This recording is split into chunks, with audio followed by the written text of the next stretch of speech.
Pernah kebayang nggak ada orang yang berhasil menangkap kentut, lalu memasukkannya ke dalam botol? Kedengarannya konyol banget kan? Nah, inilah kisah legendaris dari Abu Nawas, seorang tokoh super cerdik dari Timur Tengah.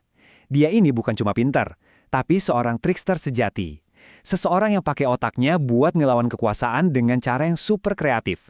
Dan cerita kali ini adalah contoh sempurna gimana kecerdasan bisa ngalahin perintah yang mustahil dengan sedikit bumbu, ya bau yang menyengat. Oke, coba kita pikirin bareng-bareng. Pertanyaannya simple.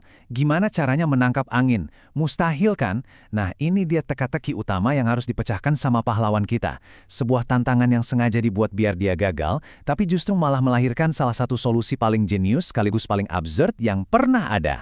Jadi, kisah kita ini mulainya bukan dari sebuah pertempuran epik atau pencarian harta karun. Oh, bukan. Ini semua berawal dari masalah yang jauh lebih personal dan jujur aja cukup bikin gak nyaman, yaitu sakit perutnya Baginda Raja. Jadi ceritanya, Raja lagi gak enak badan. Perutnya sakit banget. Setelah diperiksa, tabib istana bilang kalau Raja kena serangan angin. Ya kita tahu lah ya, maksudnya mungkin masuk angin atau kembung. Diagnosisnya aja udah kedengeran aneh. Tapi, permintaan Raja setelah ini jauh lebih aneh lagi. Dan inilah dia perintahnya. Raja nggak minta obat, bukan. Dia malah manggil Abu Nawas dan bilang, "Aku mau kamu tangkap angin itu, lalu penjarakan." Bayangin, disuruh nangkap sesuatu yang secara fisika itu nggak bisa ditangkap, terus dimasukin penjara pula.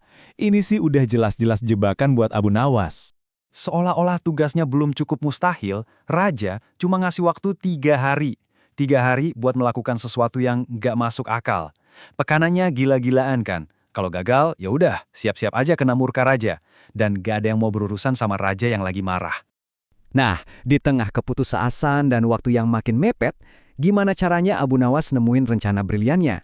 Dari mana datangnya inspirasi buat mengubah situasi yang mustahil ini jadi sebuah kemenangan? Jujur aja, selama 2 hari pertama, Abu Nawas bener-bener buntu. Gak ada ide sama sekali. Dia jalan mondar-mandir, mikir keras, tapi gak nemu jawaban. Dia udah di titik hampir putus asa. Waktu terus berjalan, dan bayangan hukuman dari Raja makin menghantui. Tapi di saat-saat terakhir, pas udah hampir nyerah, tiba-tiba, klik. Dia inget dongeng Aladin. Dia mikir, tunggu dulu. Jin kan nggak kelihatan, tapi dia bisa dikurung di dalam lampu. Nah, angin kan sama-sama nggak kelihatan. Berarti, angin juga bisa dong dikurung di dalam botol. Wah, itu dia, momen ahanya. Langsung deh dia lari pulang, semangatnya balik lagi 100%. Sekarang kita masuk ke bagian puncaknya, hari penentuan. Abu Nawas kembali ke istana buat nunjukin hasilnya. Suasananya pasti tegang banget. Semua orang di istana nungguin penasaran, apa yang bakal dilakuin Abu Nawas kali ini? Bayangin deh adegannya. Abu Nawas maju ke hadapan Raja, sambil bawa sebuah botol kecil yang ditutup rapat-rapat. Dia serahin botol itu ke Raja dengan muka yang berseri-seri, penuh percaya diri. Satu istana pasti hening meliatin botol misterius itu.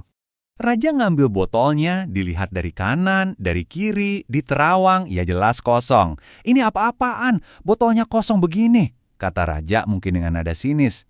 Tapi Abu Nawas dengan tenang ngejawab.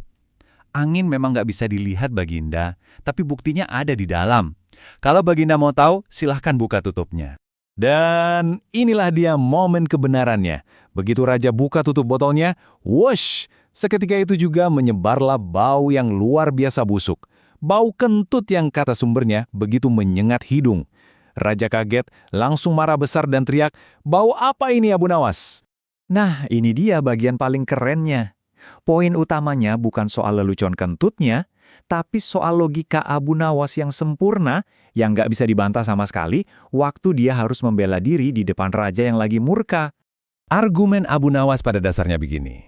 Angin biasa emang nggak bisa dilihat, betul. Angin yang dia tangkap ini juga sama, nggak bisa dilihat.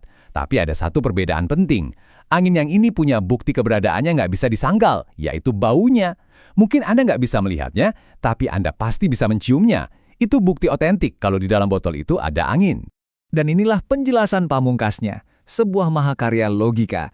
Dengan santai dia mengakui, ampun Baginda, itu tadi angin dari perut hamba. Sudah hamba tangkap dan hamba penjarakan di dalam botol ini supaya tidak kabur. Gimana coba mau dibantah? Perintah rajanya kan cuma tangkap angin. Ya ini anginnya. Penjelasannya nyambung banget sama permintaan raja yang absurd, skakmat. Abu Nawas menang telak. Dan cerita ini ninggalin kita dengan satu pemikiran menarik. Kadang-kadang kalau kita dihadapkan sama masalah yang nggak masuk akal, satu-satunya jalan keluar yang paling logis justru adalah jawaban yang sama-sama nggak masuk akal. Ini jadi pengingat kalau kreativitas itu seringkali lahir di perbatasan antara kejeniusan dan kekonyolan. Sampai jumpa di pembahasan menarik lainnya.